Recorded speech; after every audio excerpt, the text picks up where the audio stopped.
و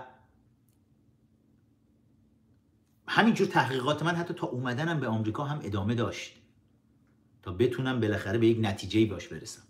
اما تو همین فاصله که تحقیق میکردم با پدرم هم حرف میزدم. هر بار که میومد روحش شاد میومد زندان ملاقاتم، بهش میگفتم. زمان ملاقاتمون رو باورتون نمیشه میشستیم درباره این چیزا با هم صحبت میکردیم. اون چند دقیقه‌ای هم که میومد که گفتم آره ببین یه چیزی ایراد داره، این اگه حکومت مذهبی اسلامی شیعه است و فلان اینا، حالا اینکه ما رو میندازن زندان شکنجه میکنن آخه برای چی نمیدونیم، ولی یه چیزای دیگه زیادی هم این وسط هست تناقض داره، درست نیست اینا با هم دیگه. و خیلی هم حالا فرصت توی زندانم دیگه تا دلتون بخواد فرصت بود و کتاب قرآن که آدم بشینه بخونه هی تناقضا رو بیشتر ببینه.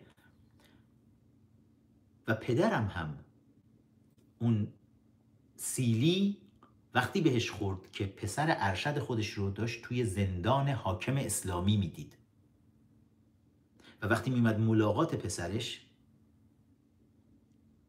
داشت این شبهه ها رو بهش منتقل میکرد. آخرین دیدار با پدرم توی یکی از همین شاید برای شرکت توی امتحانات دانشگاه اومده بودم بیرون، دانشگاه حقوق دیگه اون زمان، دم محرم بود. از همین نخودچی کشمیشای چیز هست نظری که اینجوری تو پلاستیک میذارن تو محل پخش میکنن یکی از همونا رو مادرم آورد داد به من. فکر کنم داشتم کیف زندانم رو میبستم که برگردم دوباره برم زندان. گفت اینو بذار ببر. گفتم این چیه مامان؟ گفت مال نظری ابوالفضله. مادرم پروانه. گفتم مامان دست بردار، وجود نداره این چیزا، تخیله. گفت نگو این چیزا رو، خدا قهرش میگیره. بعد گفتم بیا مامان اینو در بیار. از تو کیفم در آوردم.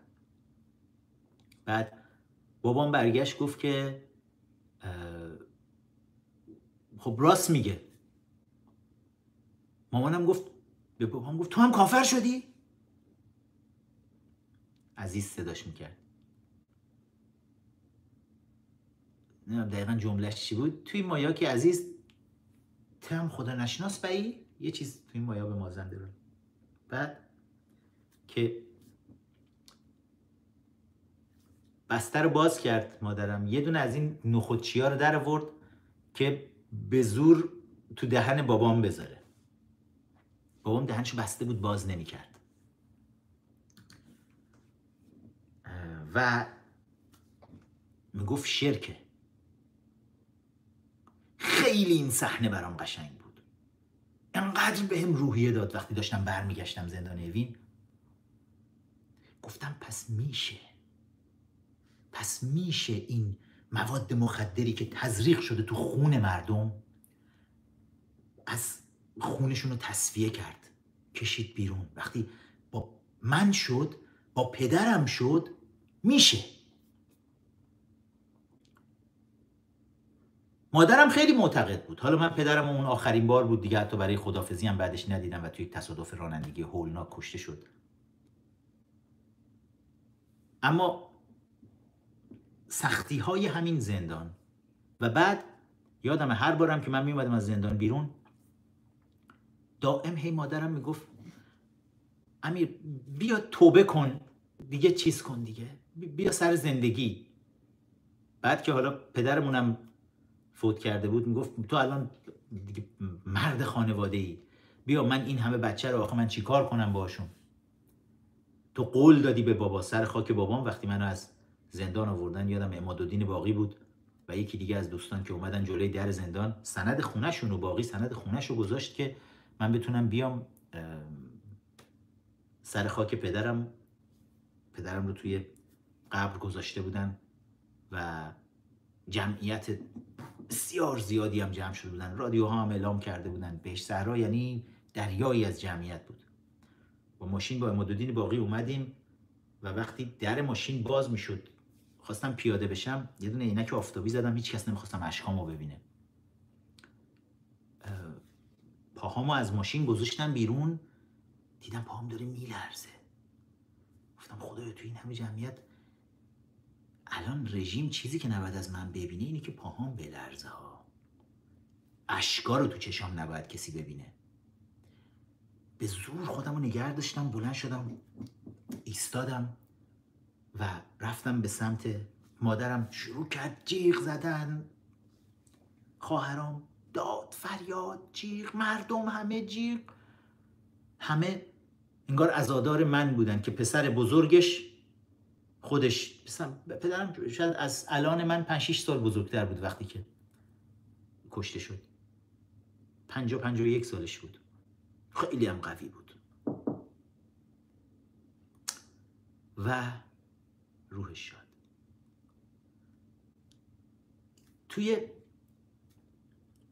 اومدم همجوری مردم جمعیت باز میکردن مسیر رو، تو اون جیغ و دادی که داشتن میکردن یه دفعه همه جا ساکت شد. من اومدم همجوری راه باز میشد، اومدم رفتم تا سر خاک بابا. مونده بودم خدای من الان چی کار کنم. دیدم 6 تا برادر خواهرم همه دارن به من نگاه میکنن، همه فامیل، آشناها، دوستا، خیلی از این فعالین سیاسی که الان بیرون تو گوشه گوشه دنیا هستن، خیلی از اینا هم اونجا سر خاک بودن. مونده بودم چی کار کنم. بعد خواهر برادرم همه رو آوردم، دستمو انداختم واسه هر 6 تاشون، اینجوری دست انداختم دور گردنشون، پایین نگاه کردم، گفتم بابا بهت قول میدم همه اینا رو خوشبخت کنم، نگران نباش، با خیال راحت پرواز کن. من قول داده بودم به بابام. و حالا مادرم هی بهم میگفت آره بیا توبه کن. بعد از اون چیزا گفتم خب از چی توبه کنم؟ من دقیقاً چی کار کردم که توبه کنم آخه؟ خب یه دیکتاتور مذهبی حاکمه، میگفت نگو پسر نگو، این سید اولاد پیغمبره. گفتم مامان ببین سر ما و همه مردم چی داره میاره، تو سالیان ساله داری میبینی منو از این زندان به اون زندان دارن میبرن شکنجه، سید اولاد پیغمبره. این تا کجا عمیق تو وجودش نشسته بود. گفت من شبا خواب میبینم، وقتی تو زندانی خواب میبینم که رفتم پیش آقای خامنه‌ای و میگه که آره پسرت اگه توبه کنه من میبخشمش. مامان دست بردار. گفت ببین آخه با اینا درگیر شدی، با حسین درگیر شدی، با علی درگیر شدی. گفتم مامان نمیبینی جنایت رو توی جامعه؟ وقتی دین دیکتاتوری میکنه خیلی سخته به مردم نشون دادنش که داره جنایت میکنه دین و دینداری در حق شما. وقتی که بعدش من از کشور خارج شدم، یک ضربه سنگین دیگه به خانواده ما خورد. پدر رفته، حالا پسر بزرگ هم برای ادامه مبارزه به زندان برنگشت و از کشور فراری شد، اومد به آمریکا و حالا یک تا جا بیفتم اینجا و یک فاصله ای افتاده، دلتنگی های مادر، اون سیلی به مادر من اینجا میخوره و به تمام خانواده که حالا اینا هم بیدار میشن و همه با هم تصمیم میگیرن دیگه مسلمون نباشن. میگن اگر اسلام اینه، اینجوری جوانهای مردم رو میکشه، شکنجه میکنه، در به در میکنه، به تبعید میفرسته، خانواده ها رو از هم میپاشه، اگر اینه نمیخوایم، ما مسلمون نیستیم. سخت بود اولش ولی آروم آروم جا افتاد و نجات پیدا کردن.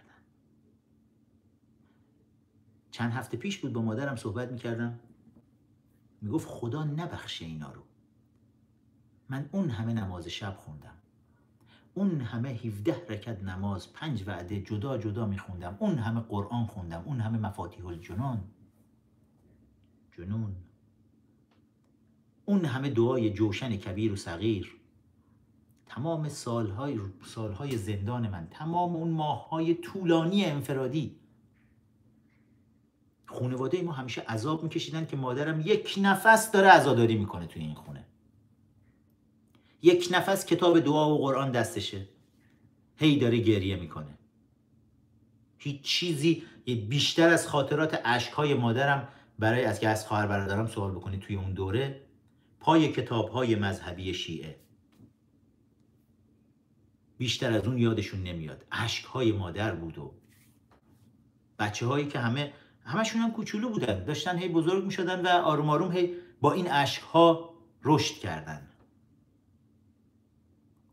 اما امروز همشون دیگه مسلمون نیستن و مادرم میگفت من راحت شدم. گفت از این همه عذاب دادن به خودمون، این همه شکنجه کشیدن، زانوام ناقص شد، از بس ساعتها نشستم پای سجاده نماز خوندم،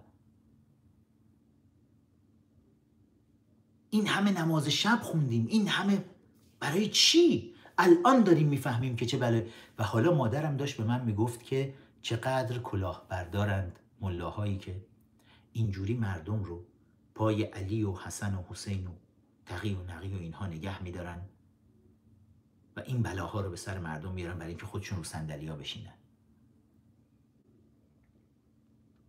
سختم هست. خاطره ای رو امروز ستاره داشت تعریف میکرد برام خواهرم، که ستاره هستی؟ بله. میخوام خودش برای شما هم تعریف کنم. ستاره الان آلمانه، مادرم فرانسه است. 2 هفته گذشته رو رفت ستاره دیدن مادرم و خواهرام توی فرانسه و میخوای اون خاطره ای رو که تعریف کردی یه بار دیگه تعریف کنی چی شد؟ البته من این خاطره رو گفتم بخندیم، ولی خب به مامان گفتم اجازه داد که بگم، چون که اجازه نگرفته بودیم تاپیکو زدیم. بهش گفتم و چون خب خنده‌دار بود یه ذره برای ما. مامان مسیحی شده، البته منم مسیحی شدم و حالا بعد از گذشته یک زمانی ما خانوادهمون همه نوع توش داره دیگه، همه خواهر برادرام بیدین و فقط خدا و مسیحی و غیر از اونم داره. بعد از اونجایی که مذهب خب رخنه میکنه، توی خونه مامان خیلی همه چی مثلا اشکال مسیحی خیلی وجود داره. الان 1 ساعت داره که عکس مسیح توشه، ساعت دیواری؟ ساعت دیواری. محلقا میخواست جای ساعت رو عوض کنه با ساعت اتاق خواب که عکس پدرم روشه جابجا کنه و عکس بابا رو بیاره توی سالن پذیرایی، عکس مسیح رو ببره تو اتاق خواب. مسیح عیسی مسیحه دیگه. عیسی مسیح. خب بعد مامان راضی نبود به این کار، اومد به یه جوری مثلا ما رو قسم بده که این کار نکنیم. یهو گفت که تو رو به ابوالفضل به مسیح من دست نزنی. یعنی یک جوری مذهب قبلی هنوز تو وجودش، حالا اون چیزی که هست هنوز تو وجودش هست و رخنه کرده. اولش هم یکی از دوستان اومد گفت ما هنوز کلاممون عوض نشده توی این سالها و این باعث شد که یه سری داستانها برای ما تداعی بشه. خب مرسی. الان بچه ها شاید بیشتر بفهمن دلیل این که توی این شروع دهه محرم رومی که توی کلاب هاوس گذاشتیم با عنوان تحریم محرم، تو رو به ابوالفضل قسم به مسیح من دست نزن، داستانش اینه. قصه واقعیه، قصه واقعی مادر من. مادران زیادی در ایران ما، خرافاتی که به ما تزریق کردن، این هروئینی که تو خون ما ریختن، بیرون کشیدنش از خونمون کار آسونی نیست و تازه وقتی هم که بیرون بکشیم مطمئن باشید که با همون خواهد موند. خیلی باید مراقب باشیم. ابرفرض همیشه با ما خواهد موند.